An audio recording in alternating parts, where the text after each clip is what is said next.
The Georgia high school baseball season is heating up, and there's plenty to dive into as we take three cuts. I'm Cory McCartney, joined by PBR Georgia's Phil Kerber. Phil, welcome back in. Thanks for having me, Cory. So let's start off with some major talent that was on display, both at Lake Point Sports Baseball Village with the Minority Baseball Prospects High School Showdown. I was there to take in that action. You were at the LaGrange Invitational. Give me some of the names that popped out for you in these events.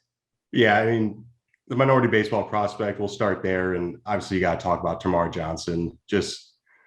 We've talked about him so many times before. I don't know if there's anything new I can actually say other than go out and see it yourself, because it is a very, very special bat. I mean, it's potential #1 draft pick.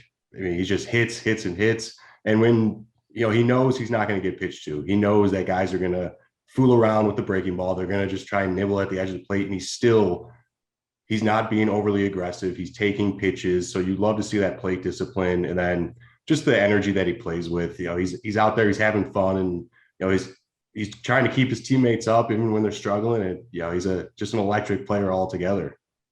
And then moving down to LaGrange, another one of the top players in the state, Dylan Lesko, Vanderbilt commit, and another guy that we always talk about. But this is my first time seeing him this spring.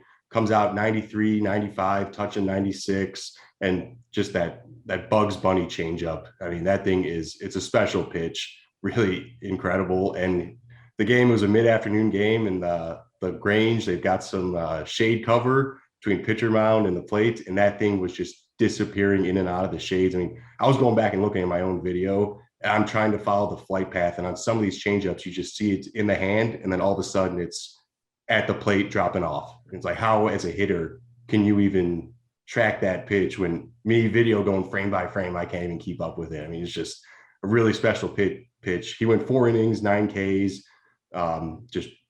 Another really, really good outing for him. And then Gage Harrelson, a Super 60 participant, Houston County, got to see him face Madison Central, a school out in Mississippi, and he was up against, low 90s Auburn commit, and left on left, that's challenging, but got to give credit to Harrelson. First AB grounds out, but then second, third, fourth AB, he just wore out the left side of the infield. Just wasn't trying to pull, go middle. He just went with the pitches and finished 3 for 4, and really, really just showed off that athleticism and the barrel control. That's something that keep an eye on.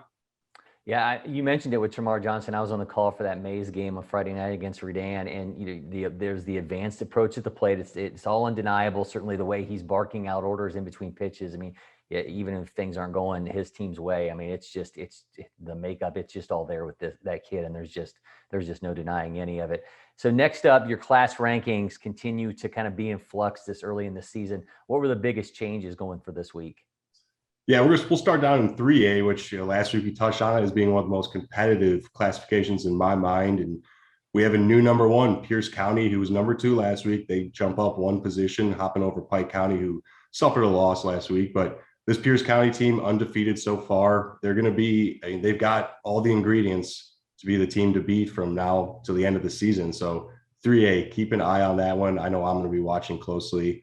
And then move up to 6A and talk a little bit more about Buford, because there's so many kids I can mention on that team. And they went 4-0 down at the LaGrange Invitational, claiming the championship, beat some really, really good teams. The Jesuit out of Florida, St. John Country Day out of Florida. I mean, just some high quality talent. And guys like Caden Martin, the Miami commit. I mean, he hit one of the hardest balls I've ever seen. I swear it got probably 10 feet off the ground and was out of the park in 2 seconds. Just incredible amount of power.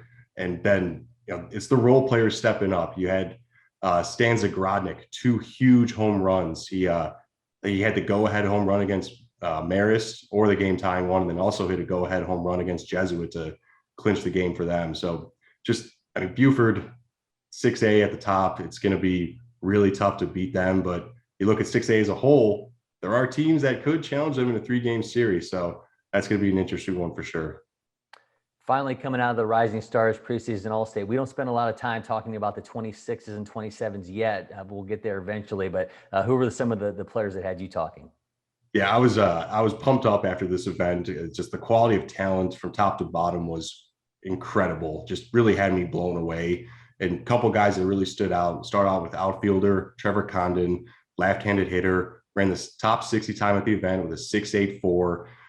79 from the outfield, but at the plate, just really smooth, advanced left-handed swing. Hit 3 balls off the top of the fence, which you look at him, he's about 5'8", 155 pounds, but there's twitchiness in there. There's bat speed, there's hand speed.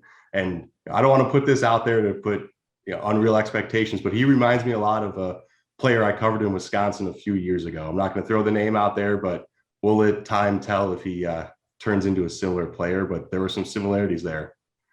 And then Matthew Sharman, who, I mean, physically comes into the event, tallest kid there, listed 6'1". I bet he's 6'2", maybe 6'3". Could be taller. Will definitely end up being taller, but shortstop, right-handed pitcher, all that length at shortstop. He's got range, he's got quick feet, and then he hops on the mound and runs it up to 83 with some life. I mean, there's some serious projectability there, and he's going to be one to definitely keep an eye on. And then finally, catcher, outfielder Branson Crawford. He was a member of our 13U JFG team, and just, I mean, blew me away in all facets of what he did. 7.2 in the 60, hops behind the plate, 2.0 to 2.08 in the showcase pops, 79 velo, gets in the outfield and rips off an 87-mile-an-hour throw. The swing works at the plate. He's got all the makeup to be one of the next future dude. Well, he is Phil Kerber on Twitter at Phil Kerber PBR. And while you're at it, make sure you're following PBR Georgia as well. Phil, thanks again. We'll do it next week and see you on the diamond. Looking forward to it.